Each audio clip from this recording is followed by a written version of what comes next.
Hi YouTube. Hope you had a good day. It's a thunderstorm out here in New York City. Took my son to the doctor and it was just so funny. He saw the condoms and decided to take one and try it on in the bathroom.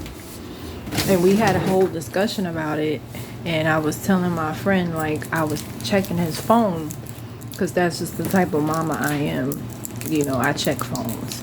So I saw some messages, and the girl, he calls her ex, um, he calls her ex lover of my life, or, he considers her as first love, whatever. He 13, whatever. He don't know nothing about no love.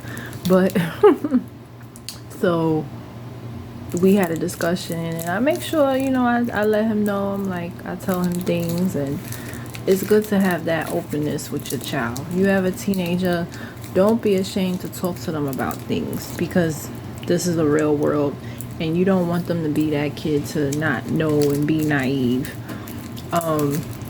Someone that I know, we have a mutual friend, she sent me something today, and what she said just struck me, because I'm like, I have to constantly remind myself that you have grown people older than me that are sheltered, that just don't.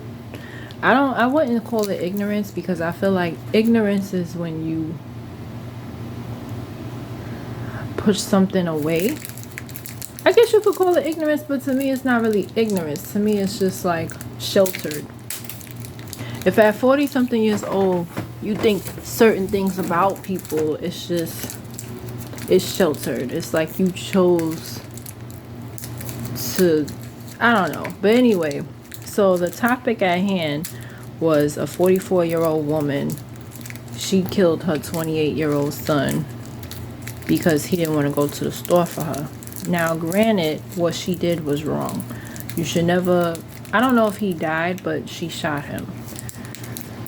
Now, I don't know her, but just guessing and just reading I read the article. I make a habit of that. But I would love to know what transpired before that conversation. Not throwing shade, but I would like to know, why is he 28 years old living with his mom? Is it a financial thing? Is it, also when she asked him to go to get her items, it doesn't really matter to me that she asked him to get marijuana or alcohol. She could have asked him to get a package of meat so she can cook dinner that night. She could have asked him to get a drink, a soda. It doesn't really matter to me what he went to the store for or what she wanted. The fact is, she asked him to do something and he said no. I know that could be very frustrating, because I have a 13-year-old and I have to make him shower. I have to make him do his homework. I have to make him do dishes. I can't imagine him being 28 and I'm still forcing him to do things. So putting myself in her shoes, I'm guessing, I could be wrong, that this is not the first time she asked him to do something and he said no. That's bottom line. That's what it comes down to. She asked him to do something and he said no. Right? And I remember when I used to live at home. I moved out at 22. But when I lived at home, I was complaining to my friend that was married. She lived on her own. And she said, Crystal, you live in them people's house. You got to listen to what they say. It's not your place. It wasn't until I moved out that I understood that what my friend was saying. And my friend was a year younger than me, but she was more mature. Like, she moved out at 17. She got engaged. She got married when she was 20. So she had more life experience than me, right? I moved out at 22. We both had children born on the same day, 2008. She had her daughter, I had my son, but very different lifestyles. She was married, I was living at home, single parent with my parents. I didn't want to be, involved with my son's father. That's something that I didn't want. So I used to think that. I'm like, oh my God, This lady saying this, I used to think that when I was 19, I thought that all we heads were lazy and stuff like that. It wasn't until a few months in and I got a new job, because I worked at 2 daycares before. I worked for a nonprofit called City Air. And I worked at City Air, and it was a guy that I was into, and he never smelled like weed. He smoked weed, but he would never smell like weed. There was a few other people. It was white people who smoked weed. I'm like, oh my God, they smoke weed too?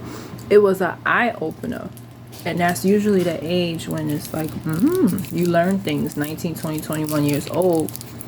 That's when I learned, like, people from all walks of life smoke weed. My coworker is Muslim.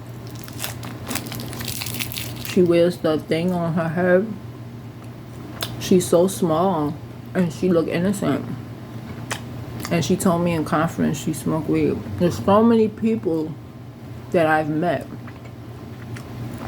that doing better than me financially, got a better job, house, car, and they smoke weed. So to hear somebody say that, it was like I laughed, but it's not funny because it just comes to show you, like, people are really sheltered out here. And me personally, I could never judge someone because I wouldn't want somebody to judge me. Like, I'm a single parent. I'm not married. You know, I don't live in the best neighborhood. So I wouldn't want somebody to judge me and say, oh, she's a black single mother, da-da-da. Not for nothing, I have a bachelor's degree. Forget a high school diploma, I got a bachelor's degree. I have a high school diploma. Yes, I graduated on time. But this is the things that I get. The first question that most people ask me is, oh, you had your son at 19? You got your high school diploma? I graduated when I was 18. Why do people think 19 is so, like, first of all, if you're 19 in high school, you gotta live back. You're supposed to graduate at 18. 17 if your birthday early. But 18 is the normal age. But that's why, for me personally, I don't judge, because I've been judged like crazy for years. You know, people assume that my son is no good, or I'm like, he goes to a prep school. It's charter. He was on an honor roll in junior high. PTA coming up, he's in the 9th grade, so I'm gonna see if he's still doing well. He's like iffy, but you know, he's a good kid. I'm blessed to have the child that I have. I would never say it's because I'm so great or anything. It's only God, because you got parents who are married and they did it God's way, and their kids ratchet as hell. So you can't say, nobody can really say what makes a good kid. That child has to make up in their mind that they want to be good. Because my son could have turned out another way. He really could have. Yes, his father's in his life. Yes, he has my father. He has 2 grandfathers, 1 uncle, 1 father. He has me. He has 4 grandparents. They're both married. And I tell him all the time, you are blessed. When I was growing up, I had 1 grandparent. She passed away when I was 17. He has 4 grandparents. My parents are married. His father's parents are married. Nobody has 4 grandparents. Like, that's almost unheard of. And they're all right here. You know, my parents are right in Brooklyn. We're in Brooklyn. We're like 20 minutes away from each other. And then his grandparents, they live in Jersey, which is right there, an hour and a half away. So, like, he's super blessed. You got some people who have grandparents, and the one grandparent is in Africa, the other one is in Haiti, the other one is in Texas, and the other one is dead, or they don't know where. Do you you know? So I always tell him he's blessed beyond compare. And he has 2 aunts as well. One lives in the Bronx, the other lives in Jersey. everybody's close by, you know. So yeah, but it's just, you learn something new every day. You learn something new every day. But I just wanted to post this because I'm like, that was just so funny to me. Like, it's not until somebody says something and it's like, wow, you really got people that really think that. And I'm just curious, like, do y'all really think, you know, weed heads are lazy? Like, I've never heard anybody say that. You know, I used to think that because I was young and unexperienced with life. But when you get a certain age, especially from New York City, they got the freaking truck stops for weed people. You got people in church that's weed heads that be like, yo, you know where I could get something, like, you know. You know, DJs, they work 6-7 days a week, nights a week. They smoke weed. Like, you know, you got nurses that smoke weed. They not supposed to, but they do. You got lawyers, people from all walks of life who smoke weed. So to hear somebody say weed heads are lazy, it's interesting because I feel like for her to feel that way, it must be a lot of people who feel that way. It gotta be. I don't think she the only one. But I made this video because I want y'all out there in YouTube world, you know, don't be naive. You can't be like that. Don't make assumptions about people. You know, we all have struggles. I don't smoke or drink. I drink literally, like, sometimes I could go 6 months without drinking. I will never judge someone that smokes, especially because people do it for different reasons. People do it, sometimes that's their therapy, that's their mojo. Some people, you do it to relax. It relieves stress. And not for nothing, it's natural. Like, you could grow weed, right? So for me, if I was telling someone, if somebody came to me and be like, you know, Crystal, I really need to smoke, what would you recommend? I would recommend weed because cigarettes make you could make you get cancer. They stink, and everybody I know who smokes cigarettes too much, their teeth is bad. Like, their teeth is bad. It's just bad. I hate cigarettes. Now, weed, it's a few people I know who got nice teeth and they smoke weed. So weed, first of all, weed does not kill you. You don't have to ever worry about, you know, dying from weed. Nobody dies from weed. People die from cigarettes. They don't die from weed. And, you know, for some people it's therapeutic.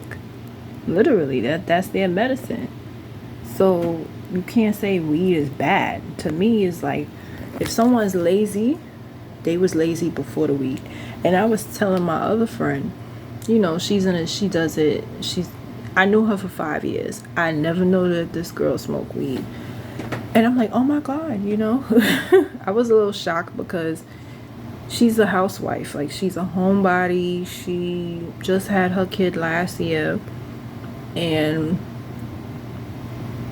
she does it like once a month. But obviously she does it to relax her. She's not, when you see her, you wouldn't think weed head. I have another friend. She's a grandmother. You know, she always look nice, always look fresh, nails, hair done. We met at work. Both of my friends, we met at work. They work very hard. They're mothers. The one that's a grandma, her kids are grown. When you look at her again, you would never think we had. So for somebody to say that, it just threw me off because I'm like, huh? You know, you can't be like that in the world. Like, and people, she probably know weed heads, but they're not going to tell her that they smoke weed because they probably know that she's going to judge them, you know. And we all have our judgments. There's certain things that I don't condone, but you don't know what people go through to have to do that. We all have things that calm us down. Me, I pray. I get stressed out, I literally pray. For some people, they feel like that's corny. Okay? Or they don't feel like prayer is enough. Prayer is enough for me. But I'm not going to judge someone because they might smoke, drink, etc. to relieve their stress. We all have different things that we do to relieve our stress. You know? And if someone is not taught to pray, they're not going to know. I know that prayer works.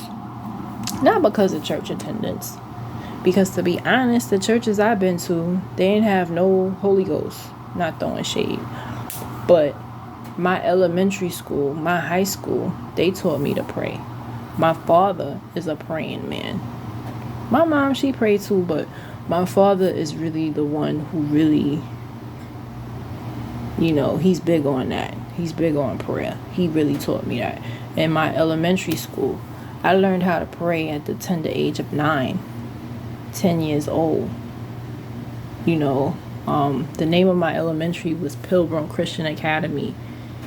And if it wasn't for that foundation, I don't think I would be the person I am today. I really don't think so. And I say that I'm not just saying that just to say it. I know that if it wasn't for Pilgrim Christian Academy, Pilgrim Ministries, if it wasn't for New Greater Bethel Ministries, my high school, it was Bethel Christian Academy. If it wasn't for those teachers, I remember being in kindergarten and I was the slowest kid in class because my mom was a stay-at-home mom. And I didn't go to daycare. So when I started kindergarten, I was the slowest kid. And they told my parents, not only did they work with me, and really, I had some amazing teachers. I remember them being in a circle around me. They all got around me. And they started praying for me. And I didn't know what was going on. But at the tender age of 5, I was able to visualize what prayer does. I was looking around like, and those teachers circled around me and they started praying, and it changed my life. And I know for a fact that if I would have went to a public school, they probably would have put me in special ed, and I would not be talking to you guys now.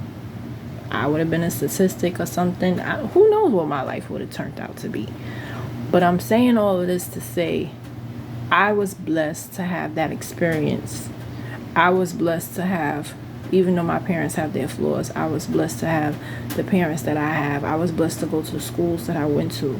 And had it not been for the Lord on my side, I don't know where would I be. So I say this to you YouTubers, that when you see people that's in distress, that's doing things you don't agree with, don't judge, because you really don't know what that person went through to get to that point.